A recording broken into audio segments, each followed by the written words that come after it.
When I accepted the job as a night security guard, I thought it would just be a way to make money without much stress. It was a fancy building, with floors full of modern offices and an incredible view of the city. At first, the job was too quiet, almost monotonous. I did rounds, checked cameras, and occasionally responded to false alarms. But after a few weeks, things started to get strange. The first time, I thought it was just exhaustion. I was on the third floor when I saw out of the corner of my eye a computer monitor light up by itself in a locked room. I tried to ignore it, but the sound of the computer's fan echoed in the empty hallway. When I entered, the room was cold, much colder than it should have been. The monitor only showed the login screen, as if someone was trying to access the system. I turned off the computer and continued my shift, but the feeling that something wasn't right stayed with me for the rest of the night. The next night, I was in the control room, watching the security cameras, when I noticed a door on the 5th floor opening by itself. It was one of the more isolated meeting rooms in the building. I was confused because I was sure all the doors were locked. I grabbed my radio and called the other security guard, Paul, but he didn't respond. I decided to investigate on my own. When I got to the 5th floor, the hallway seemed even quieter than usual, as if the sound had been sucked out of the environment. Upon entering the meeting room, I felt that strange coldness again.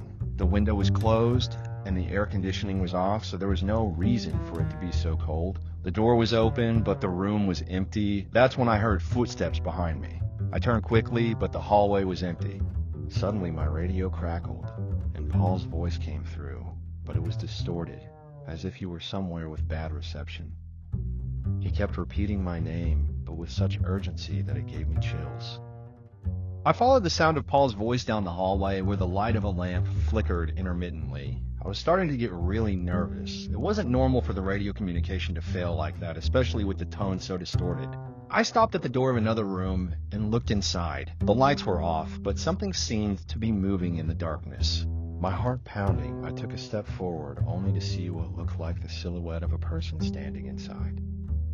"Paul," I called, trying to stay calm. But instead of a response, something strange happened. The light of the lamp next to the door suddenly went out, and the atmosphere around me turned freezing. That's when I saw it. In the shadows, there was a reflection. It wasn't mine, but of someone with a serious face and almost mocking expression. It was as if I were being watched by something that already knew more about me than I did myself. I took a step back, feeling a chill run up my spine.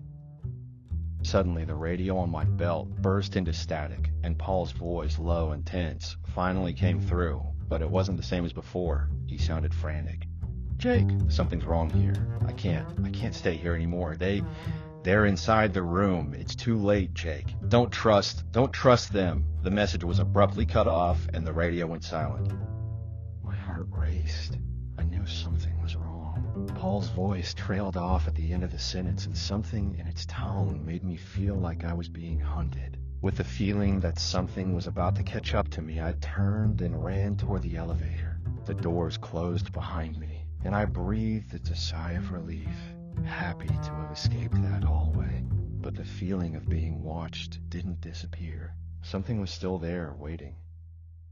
When the elevator descended, the silence stretched out, but my fear only grew. I tried to rationalize what I had just heard. Paul was clearly panicked, and something very strange was happening. But I couldn't put the pieces together. He seemed to be talking about them. But who were they? And why was he warning me not to trust the other guards? Why did he sound so desperate? When I reached the ground floor, the elevator doors opened with a creak, and a gust of cold air hit me. The light in the lobby was dim, and the sense of discomfort grew with each passing second. The shadows on the walls seemed denser, as if they were stretching and moving. At this point, the digital clock on the wall showed it was almost 4 a.m. I was supposed to wait for the shift change, but something inside me told me staying any longer would be a mistake. I stopped in front of the security room door, hesitating before turning the doorknob. As I opened the door, a heavy silence filled the room. The computer was on, the screen displaying nothing but a static image. Nothing that justified the strange behavior I had been noticing. But then something caught my attention. On Paul's desk there was a photo. I walked over and picked it up. Paul's face was clear in the picture, smiling with a coworker. However, something seemed off. In the background, almost imperceptible, there was a dark figure watching the scene. The same figure I had thought I saw in the hallway earlier.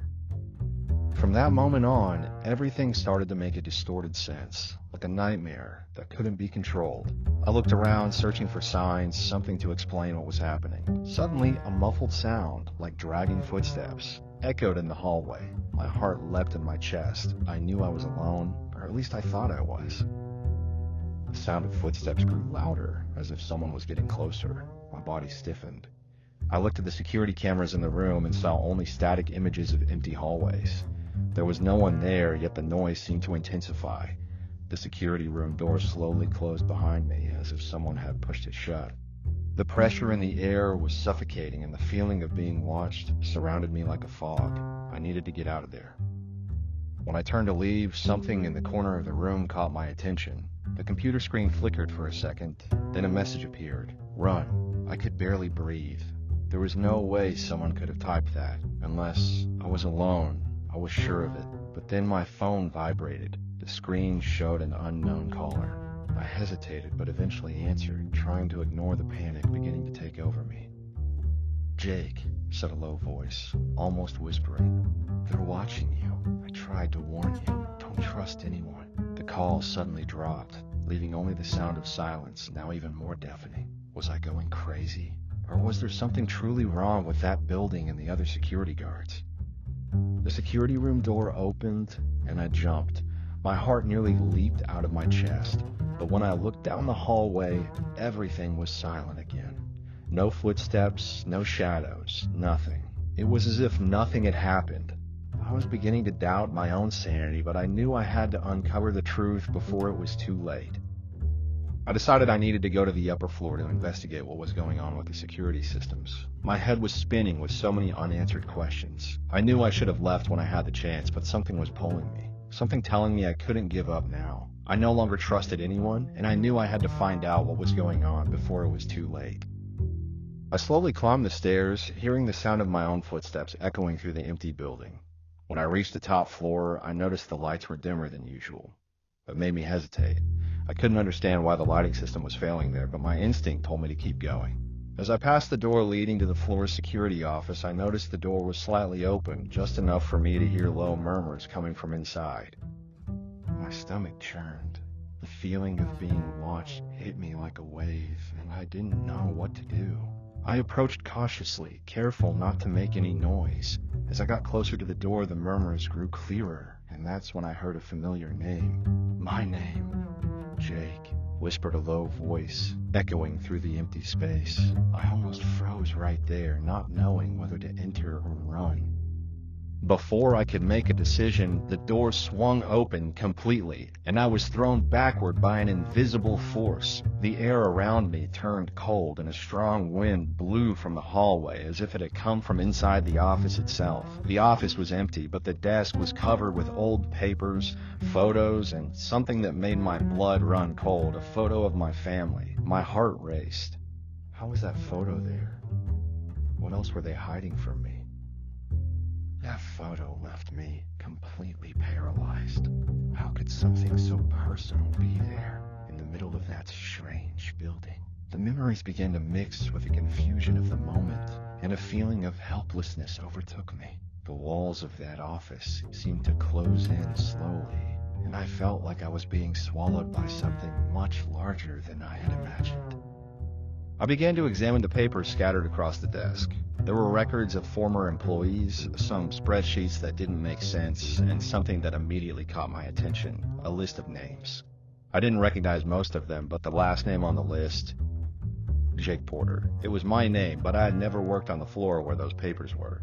I stood there motionless, trying to process what was happening. How did my family fit into this? What were they trying to hide from me? My mind was spinning and thoughts clashed. It was as if someone had designed this situation to bring me here, forcing me to uncover a truth I wasn't prepared to understand. At that moment, I heard footsteps approaching. The pressure increased, and I knew I wouldn't have much time. I took a deep breath and tried to think clearly. I needed to find answers before it was too late. I looked around the office and noticed a discreet door in the corner. Without thinking twice, I went over and opened it. The hallway was empty, but as I moved closer, a deep chill surrounded me. The only sound I could hear was my own heavy breathing, mixed with the echo of footsteps that seemed to come from far away. It was confirmation that I wasn't alone.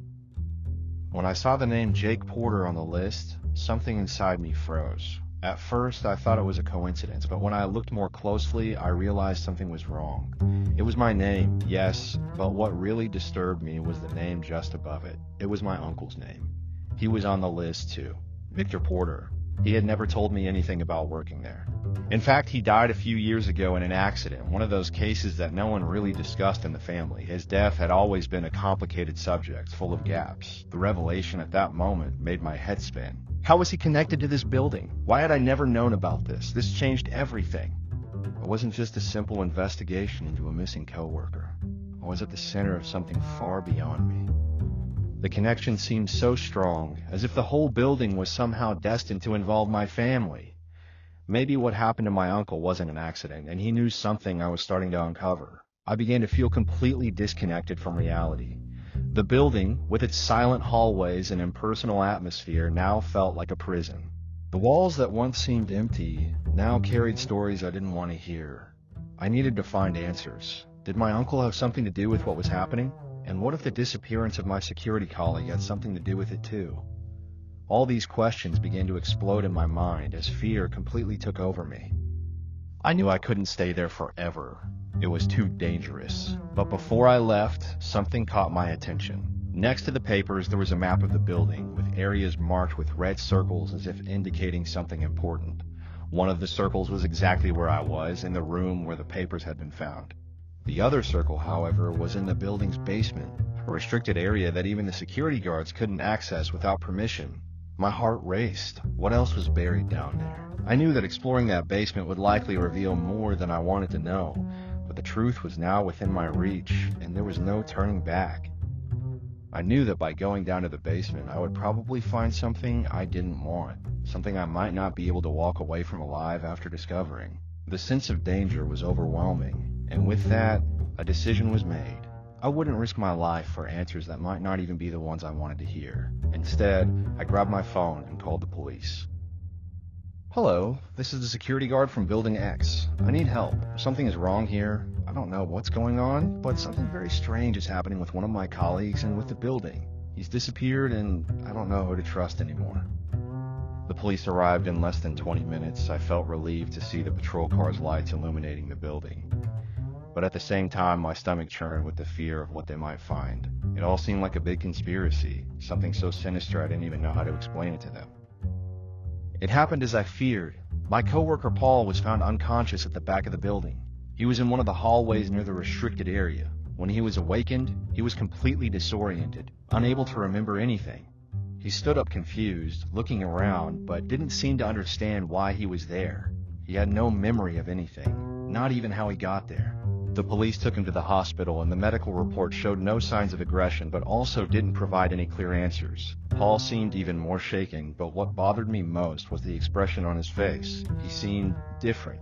He wasn't as focused anymore, as if something had erased a part of him. The police asked some questions, but I knew they wouldn't have answers so easily. The building, that cursed building, seemed to be hiding something much deeper and darker than I could ever imagine. The fact that Paul had been found so close to the basement only confirmed my suspicions. Something was happening there, something even the police didn't seem to understand. I decided I wouldn't go back to the building, not until the investigation was over. But even so, a feeling of emptiness haunted me. I knew it had only been the tip of the iceberg. Something was wrong, and deep down, I knew I wouldn't be able to rest until I uncovered everything that was really happening there. What disturbed me most was thinking about what my uncle had discovered before he died. What did he know that I still didn't? And worse, what would I have to face if I kept seeking the answers? I never believed in small-town stories. I always thought these legends were just ways for people to entertain themselves and spice up a life with few events. But I was completely wrong. And what happened to me when I moved to this town left me scarred forever. My name is Lily, and I moved here hoping to start a new phase in my life. The town was welcoming, more than I expected, and soon I got a job at a local restaurant that seemed to be the heart of the town.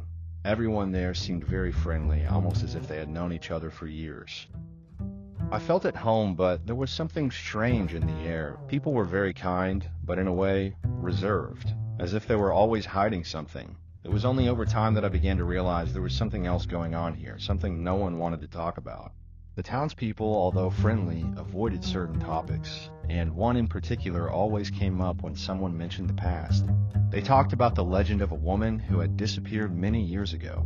The stories varied, but they all agreed she was presumed dead, and no one ever knew what really happened to her. It felt as though the people still couldn't cope with what had happened, as if the memory of that woman had stayed trapped there in the town. I started to hear the details of the story bit by bit in fragmented conversations between the restaurant's customers. The woman's name was Margaret, and she had been a prominent presence in the town. From what I pieced together, she vanished without a trace, and suspicion always fell on someone close to her, but no one would say who. Some said she was killed out of jealousy, others said it was for revenge. When I asked the restaurant staff, they quickly changed the subject, or laughed it off as if it was nonsense. But something in their expression told me it wasn't just a legend, and the family who owned the restaurant seemed especially uneasy whenever her name came up. Things started getting strange when I began working later into the night. Since I was the youngest there, I took the shifts no one wanted. At night, the restaurant was empty, except for me and the oppressive silence. One night, while I was closing the cash register, I heard a noise coming from the kitchen. I went to check, thinking it was a rat or something, but when I got there, I saw something that sent chills through me.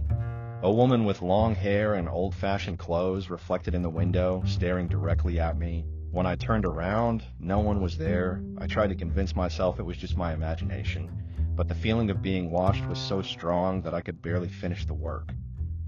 After that night, everything changed. I couldn't get that image out of my head, and I began to notice that things at the restaurant weren't as normal as they seemed. Objects moved without explanation, and the storage room door, which was always locked, was often ajar when I passed by. What made me most uncomfortable was that every time these things happened, I had the feeling I wasn't alone, as if someone was watching me closely.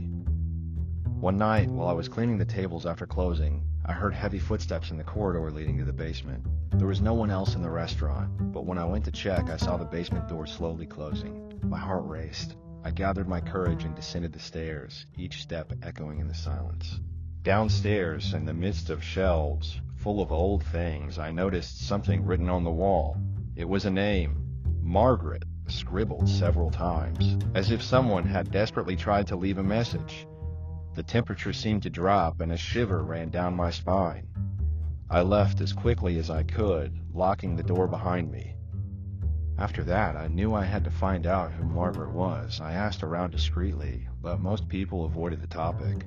Then, an older woman, who seemed to know more than she let on, told me that Margaret was the woman who disappeared years ago. She had been married to a member of the family who owned the restaurant. The rumor was that they had a big fight, and after that, she just disappeared.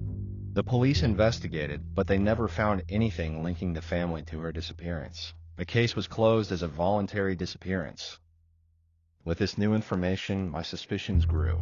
I began to notice the interactions between the restaurant owners. The father always seemed nervous, and the mother avoided any conversation about the past. One night, while I was closing the restaurant, I heard a soft voice, almost a whisper, calling my name. It was impossible to ignore.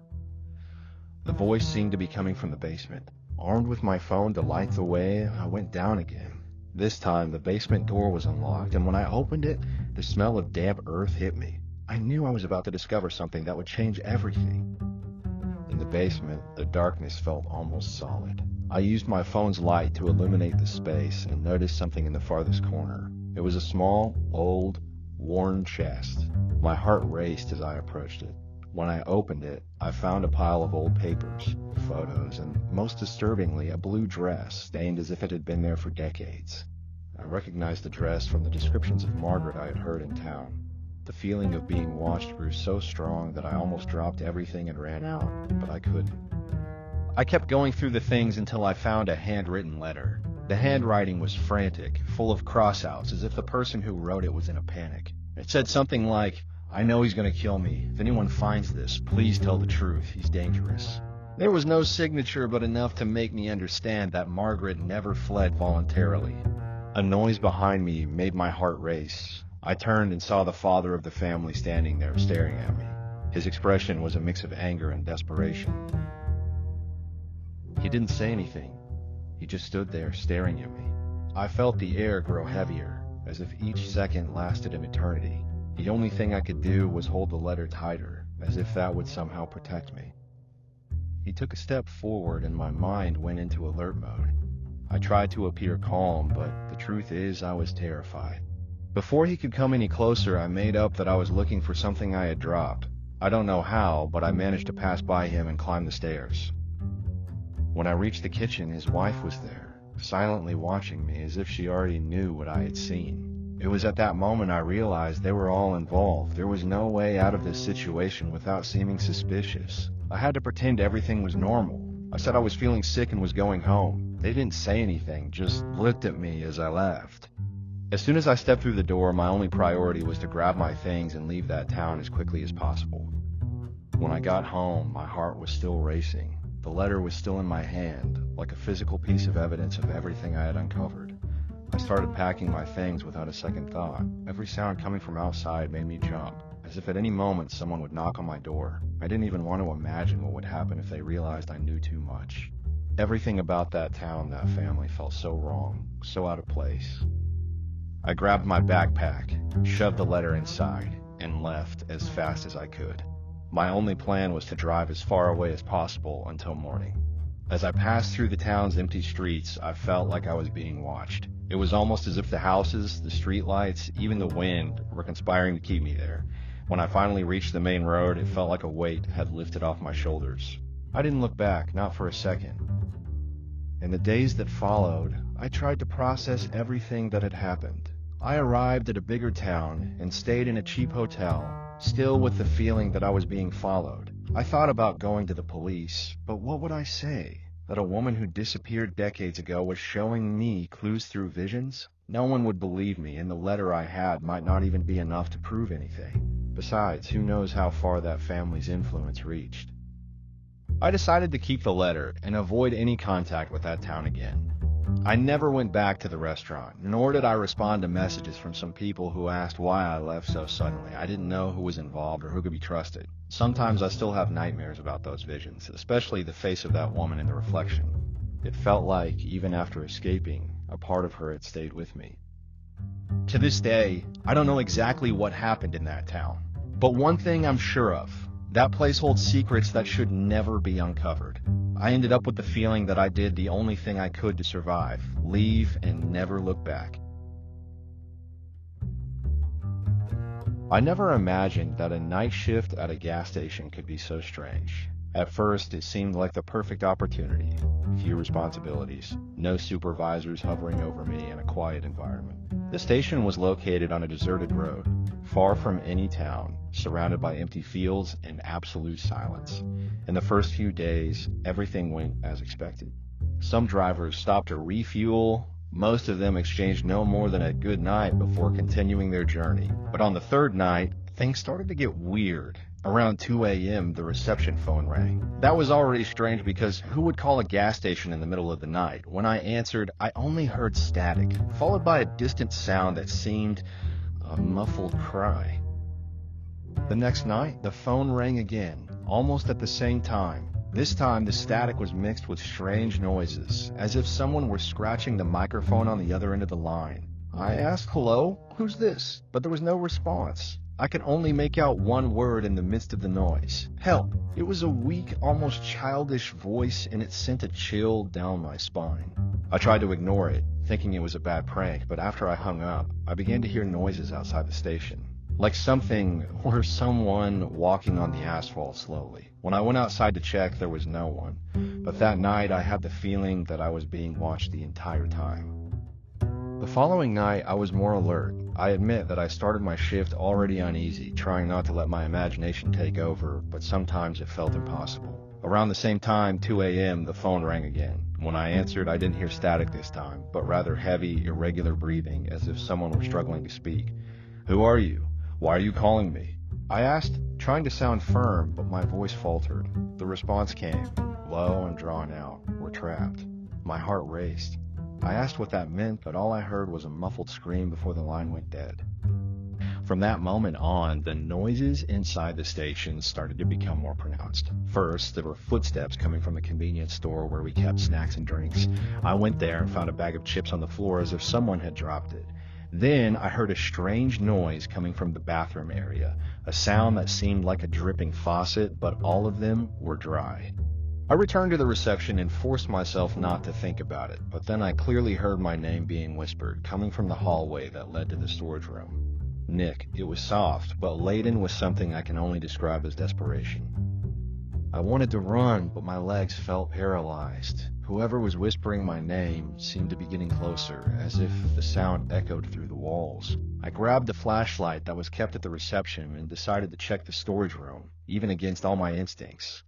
The hallway seemed longer than usual, and every step I took was accompanied by a strange echo, as if someone was walking right behind me. When I finally reached the storage room door, it was ajar, which didn't make sense because I was sure I had locked it at the start of my shift.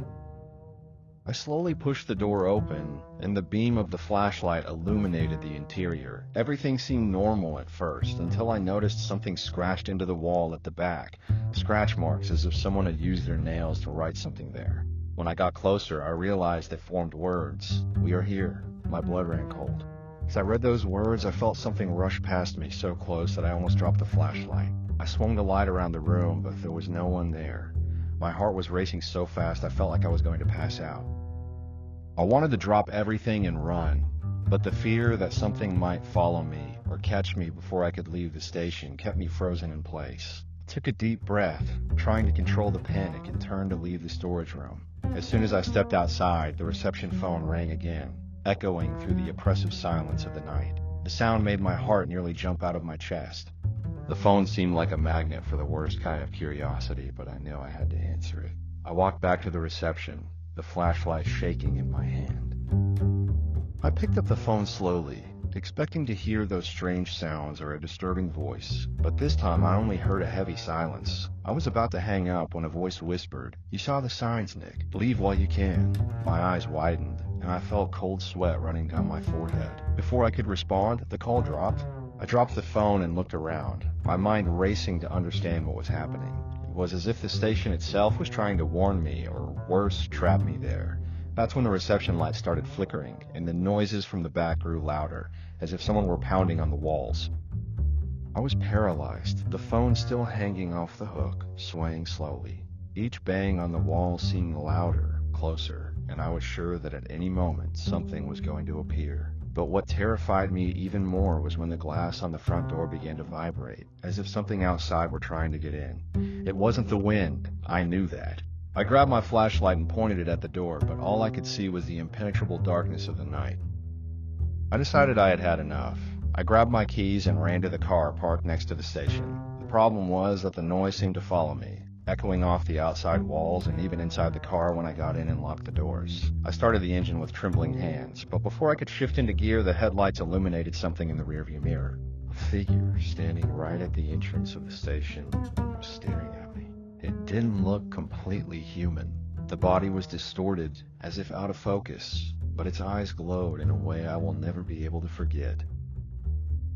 For a moment, I froze in place, unable to tear my eyes away from that figure.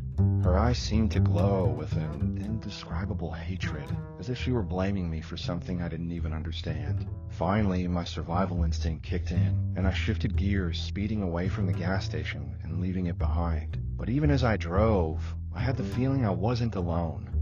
The rearview mirror seemed to pull me in, but I didn't want to look. When I finally summoned the courage, glancing out of the corner of my eye, I almost lost control of the wheel. The figure was there, sitting in the back seat, but it wasn't exactly the same. Now, she had the face of a woman, or what was left of it. Half of it appeared burned, with the skin twisted, while the other half held a frozen expression of pain, trapped in time. She didn't say anything, but her gaze was unbearable. The only thing I could do was keep driving, feeling as if at any moment she could reach out and grab me. My mind was in chaos. What was that? I tried to convince myself it was just my imagination, but the cold emanating from the back seat was too real. My entire body was stiff, and the only thing I could do was keep my eyes on the road. The figure didn't move, but I could feel her presence, as if she were studying every inch of me. The silence in the car was oppressive, broken only by the sound of tires on the asphalt and my rapid breathing.